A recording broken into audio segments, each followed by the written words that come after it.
Agradeço ao Éder, agradeço a toda a coordenação do Sistema Nacional de Transplante, o gentil convite de participar desse importante evento.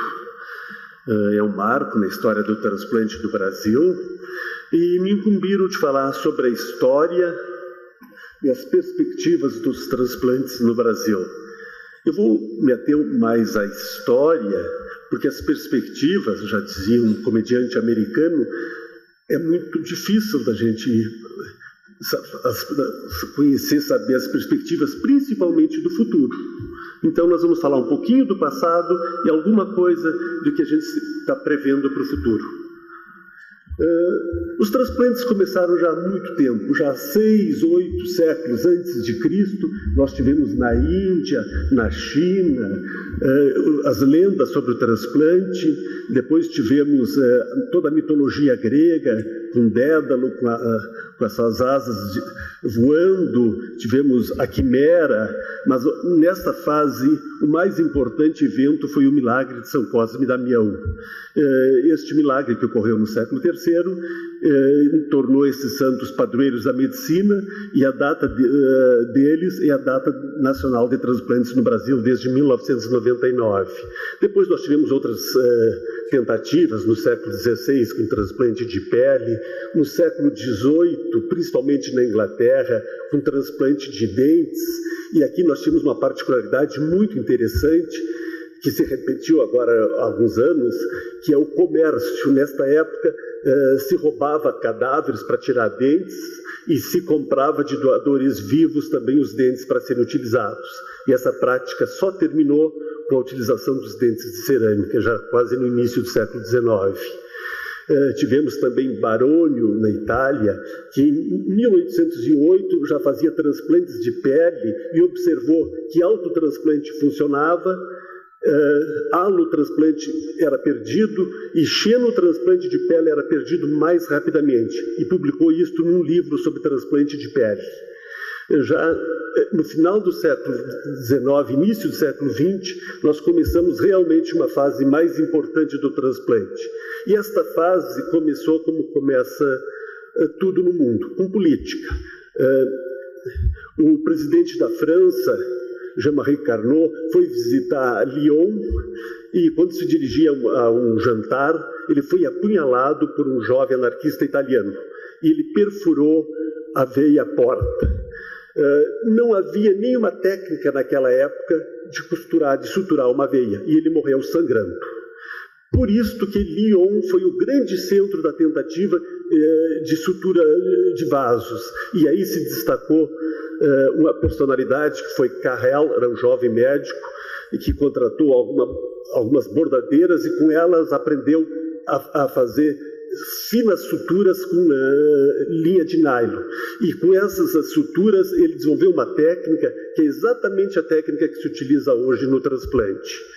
Ele também realizou em Chicago transplantes de rim, de tireoide, de coração, junto com Charles Guthrie, ganhou o Nobel de Medicina, foi para Nova York e com Charles Lindbergh, outra personalidade americana, trabalhou na cultura de órgãos e na realização de máquinas que preservassem órgãos. Ele foi o grande visionário do que agora é a modernidade, que é a preservação de órgãos ex vivo.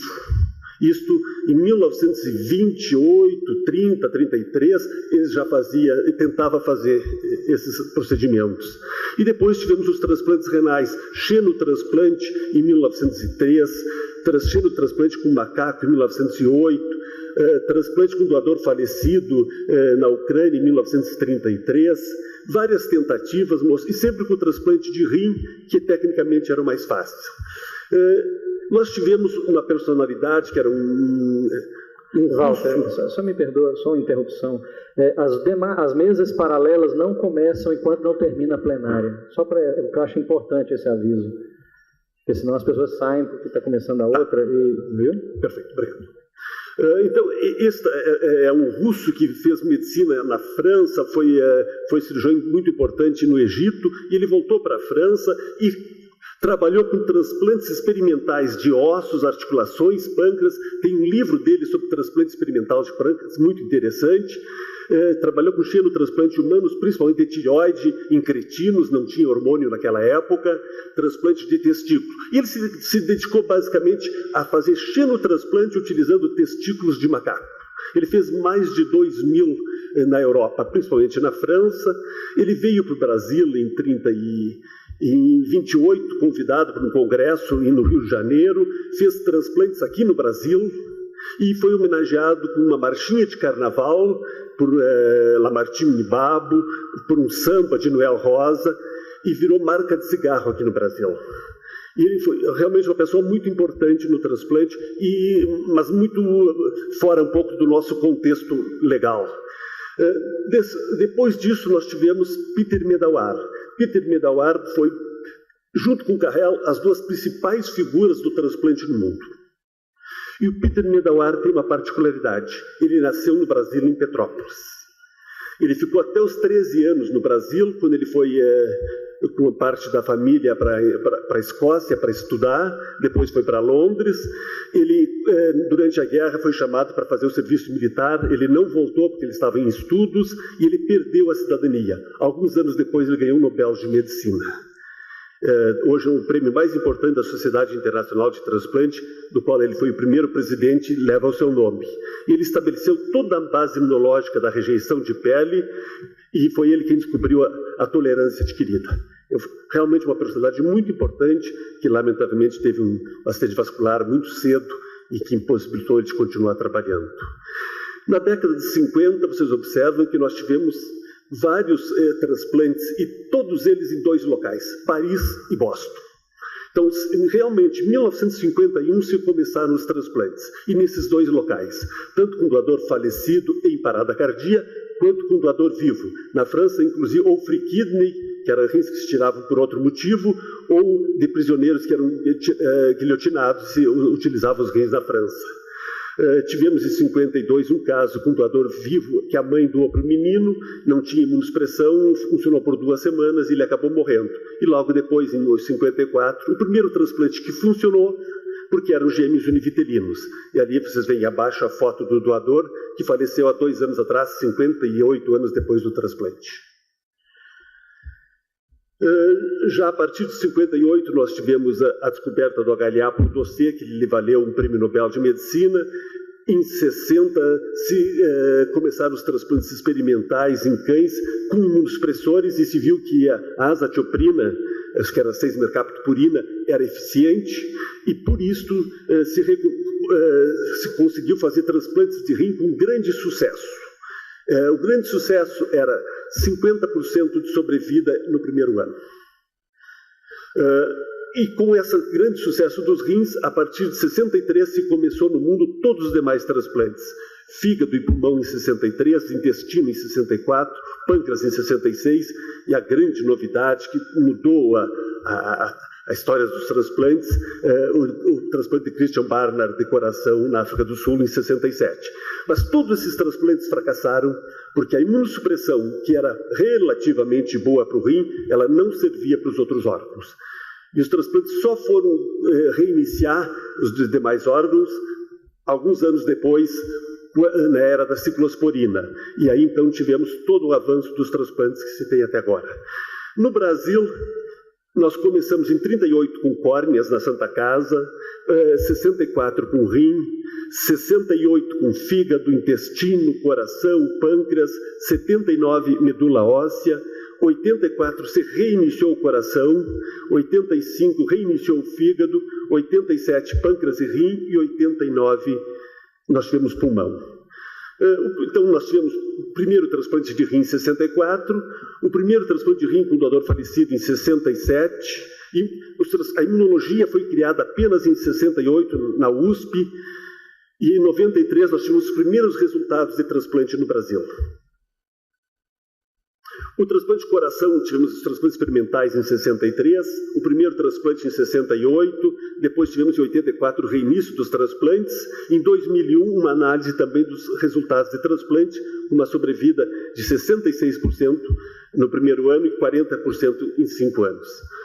O transplante de fígado iniciou nos anos 60, Tivemos 5 transplantes entre 68 e 72, todos sem sucesso, e só foram reiniciados em 85 com o professor Silvano Raia, que em 88 realizou o primeiro também transplante hepático com doador vivo no mundo.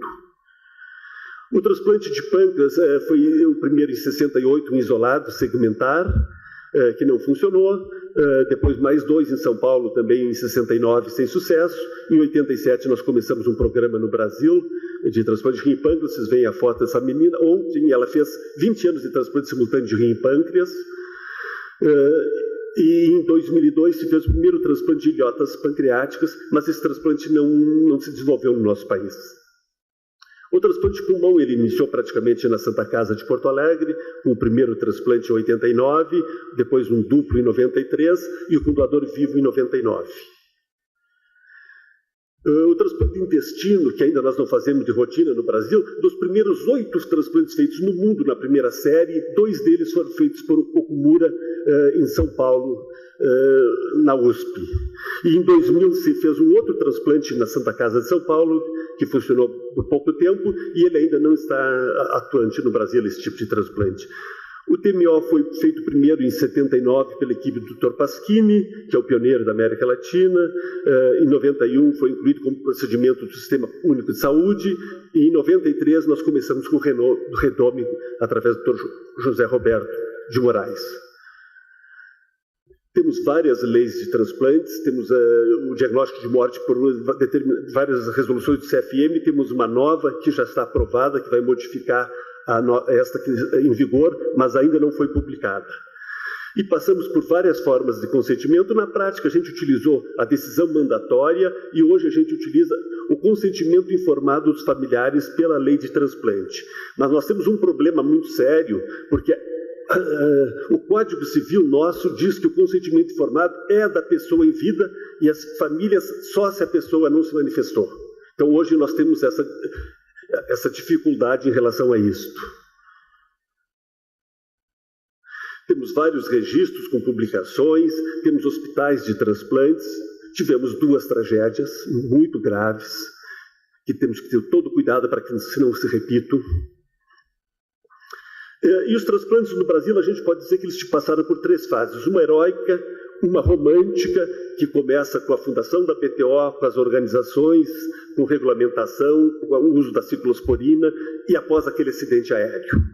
E uma terceira fase, que é a profissional, que é de 97 a 98, com legislação, organização, financiamento e educação. Então, nesta fase heróica, não havia remuneração, não havia estrutura e havia um conhecimento muito limitado sobre esse procedimento de transplante. A procura e a alocação ficava a cargo dos centros de transplante e não havia nenhum controle do Ministério. A partir de 87, então, isso foi por 10 anos, se iniciou uma regulamentação através da criação do Sistema Integrado do Paciente Renal Crônico e Transplante. Se começou a pagar o transplante renal e regulamentar ele de alguma forma. Em 93 foi criado o CIPAC, o Sistema Integrado dos Pacientes de Alta Complexidade. Aí se controlou fígado, coração, pulmão e medula óssea, além do rim. E se começou a utilizar também, se começaram as primeiras organizações de transplantes.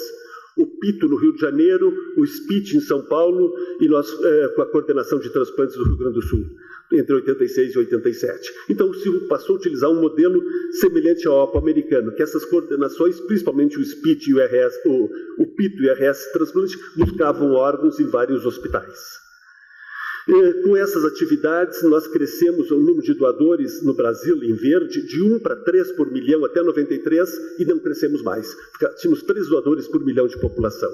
Em 95, apresentamos num congresso em Paris que nós tínhamos alguns aspectos positivos, que vocês estão vendo aí, mas nós tínhamos muito mais aspectos negativos. Os aspectos negativos eram muito grandes e muito frequentes. Então se propôs uma política de transplante no Brasil. Se publicou isso em livro, a PTO encampou isso, se discutiu com o governo, e aí estão os itens que se propôs nessa política. Essa política foi implementada em 1998 com uma nova lei e com uma regulamentação muito forte, e se passou a ter todo o controle desse processo de doação e transplante pelo governo federal, financiando, regulando e normatizando isto. Aí se formaram os cursos de formação de coordenadores em todo o Brasil. Naquela época se formou mais de 1.000 pessoas, e se passou a utilizar um modelo de organização baseado no espanhol, exceto São Paulo, que continuava com Opus. Então nós tivemos avanços nessas áreas que vocês estão vendo, tanto em organização, quanto em financiamento, quanto em legislação, quanto em educação.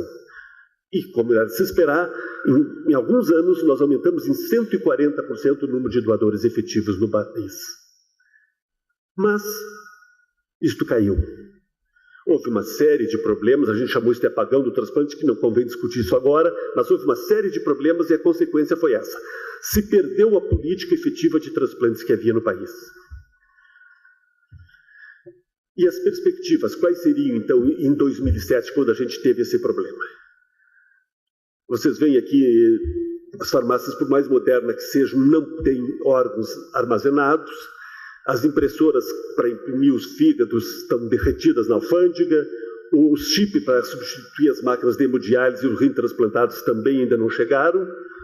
O pastor, que seria um auxílio muito grande para nós, o Ronildo, ele está muito ocupado e não pode nos ajudar. Então, nós temos que trabalhar com o cenário que nós temos e com os personagens que estão presentes nesse cenário. E com isto, em cada estado, o que a gente busca dos personagens do cenário, vocês observam aí.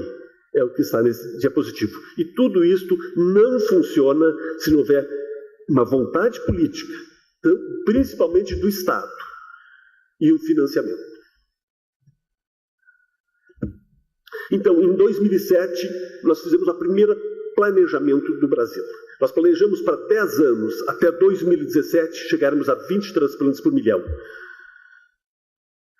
E até o ano passado nós cumprimos integralmente. Agora, com dados de setembro, a gente está um pouco abaixo do previsto. Possivelmente este ano, a gente, pela primeira vez, nós não vamos atingir a meta que seria 14. Vamos provavelmente chegar a 13,5 talvez. E o que a gente precisa? A gente precisa notificar 56 por milhão. A gente trabalha com um piso de 70 mortes encefálicas por milhão de população. A gente precisa notificar 56 por milhão dessas mortes encefálicas e efetivar 36% delas. Nós tínhamos calculado em 50 e 40, mas é mais fácil notificar do que efetivar. Então nós mudamos para 56 e 36. Nos diapositivos pequenos, o que nos falta? Então, há uma possibilidade que a gente subindo 10% ao ano, tanto na notificação quanto na taxa de efetivação, a gente chegue ainda em 2017 aos 20 doadores por milhão. Mas esse slide aqui é um pouco semelhante, mas mais triste, que foi apresentado pelo argentino, que eu considero ali embaixo inaceitável. A gente tem 10 estados com menos de 5 doadores por milhão e temos 5 estados sem doadores, menos de 1 doador por milhão. Isto é um desafio, nós não podemos continuar mais com isso.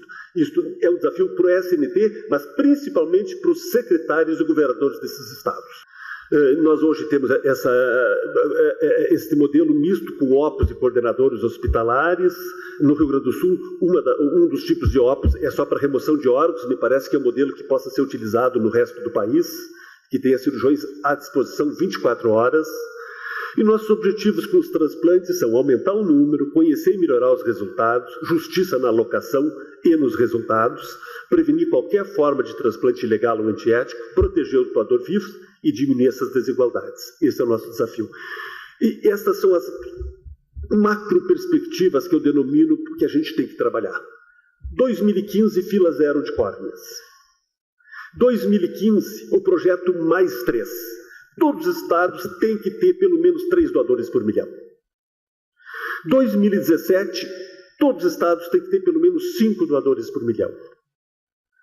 E 2020, o projeto 20. 25 doadores, sendo 23 em morte cefálica e 2 pelo menos em morte circulatória. Sempre trabalhando com essas 4 pilares. Lei, financiamento, organização e educação. Nós não podemos sair disto. Nós não usamos ainda os doadores em morte circulatória, porque não estamos usando todos os doadores em morte encefálica, mas é provável que daqui 2, 3 ou no máximo 4 anos nós temos que começar esse tipo de doador. Nós já temos que começar a trabalhar com isto.